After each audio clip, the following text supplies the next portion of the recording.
सब कुछ मानो ठहरा हुआ है। ट्रेन के गुजरते ही अचानक चौंकती है और बदन से आ लिपटती है बेहद नर्म नाजुक हवा। 4 नन्ही आंखें सवार हो चुकी थी टोटो पर। सम्मानित करता है किसी ऐसे को जिसने जीवन में लगाए पेड़ 30,000। फिर भी असंतुष्ट चिड़चिड़ी लौटते वक्त बढ़ जाती है सिगरेट की तलब। जादूगरनी प्रेमिका की नशीली आंखों का सम्मोहन टूटता प्रतीत होता है।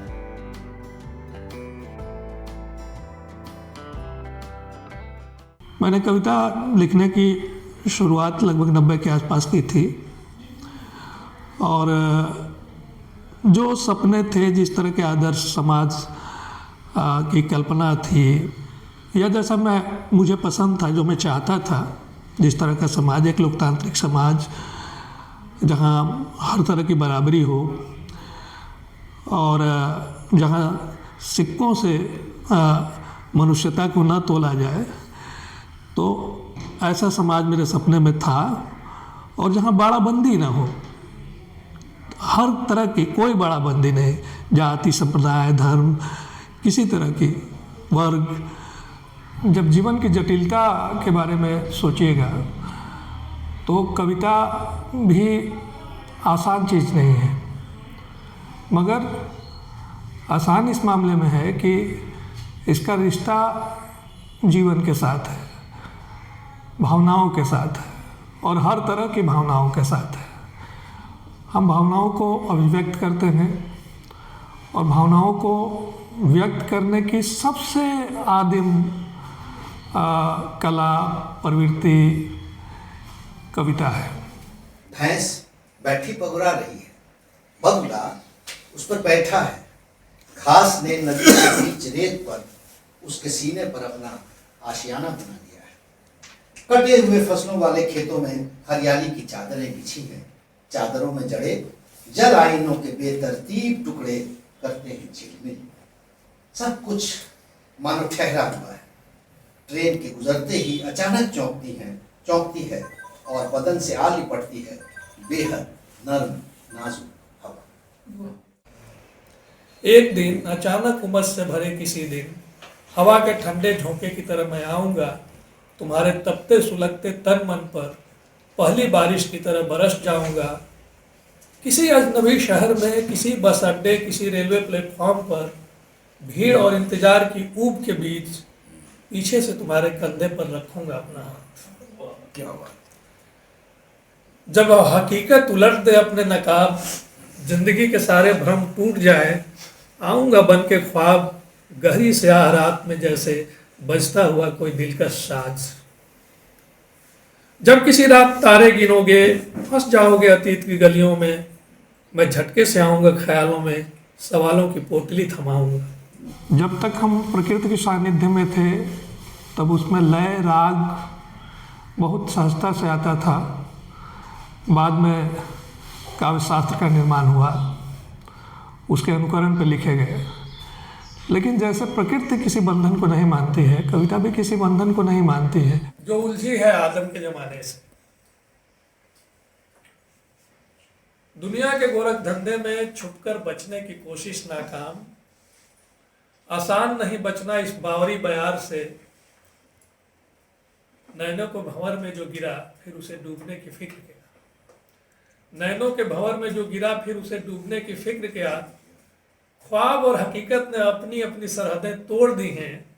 ख्वाब बदल रहे हकीकत में और हकीकत हुए जा रहे ख्वाब से हसीन। बाबा आदम के जमाने से जो उलझी है उसे क्यों सुलझाऊं, रहे बहे धमनियों में। सपनों और यथार्थ, इसके द्वंद्व में कविता बनती है। हम जो सपने देखते हैं, उन सपनों के लिए जो जद्दोजहद करते हैं, उन सपनों को हकीकत में बदलने की जो मुश्किलें होती है या जो संघर्ष होता है, वह सब कुछ कविता का हिस्सा होता है। यहाँ ये लिखते हैं कि विचार, सुंदर विचार खोकर रह गए दिमाग की अनंत गहराइयों में। व्यवसायी हावी रहे विचारों के संसार में और आम आदमी नहीं उबर सका उपभोक्तापन से। कदम से कदम मिलाती है माँ के साथ और एक है प्रेमिका की भतीजी। चॉकलेट और खिलौनों की दुनिया में मस्त, फिर भी असंतुष्ट, चिड़चिड़ी, लौटते वक्त बढ़ जाती है सिगरेट की तलब।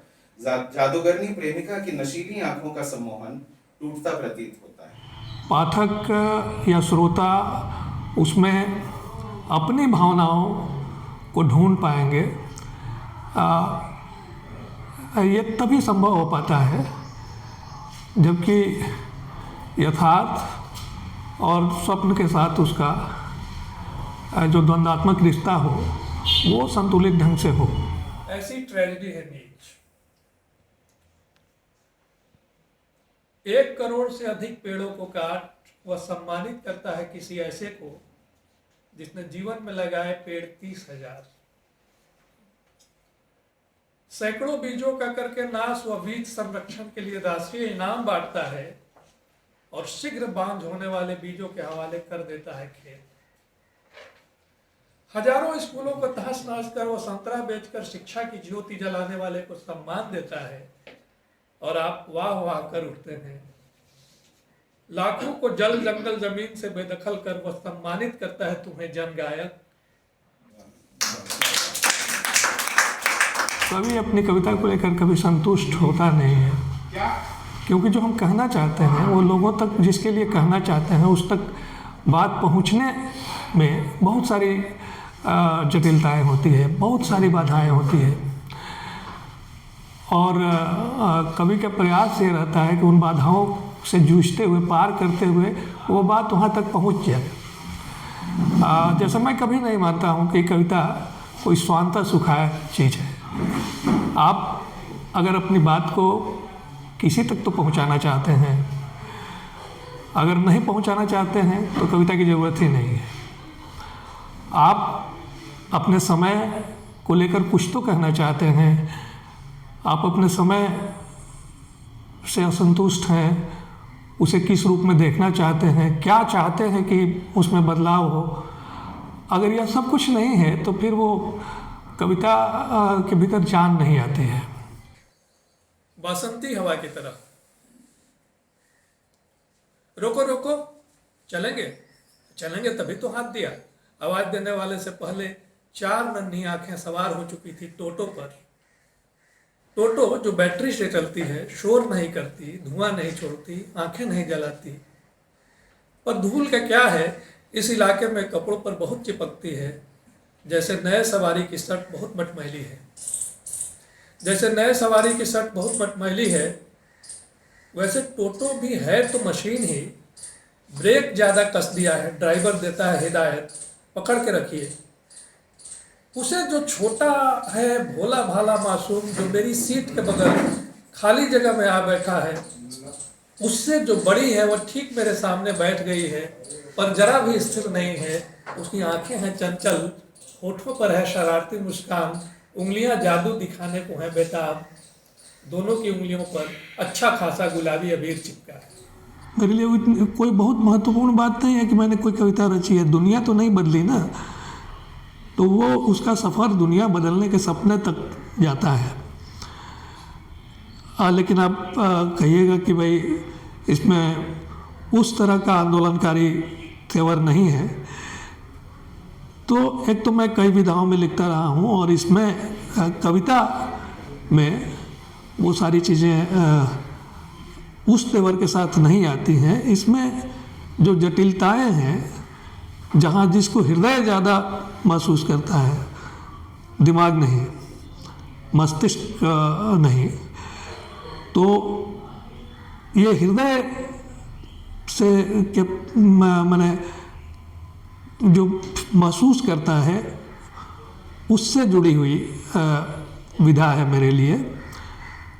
और जो यथार्थ है, उस यथार्थ से भागकर कोई सपनों की कोई काल्पनिक दुनिया में खोने की बात नहीं है।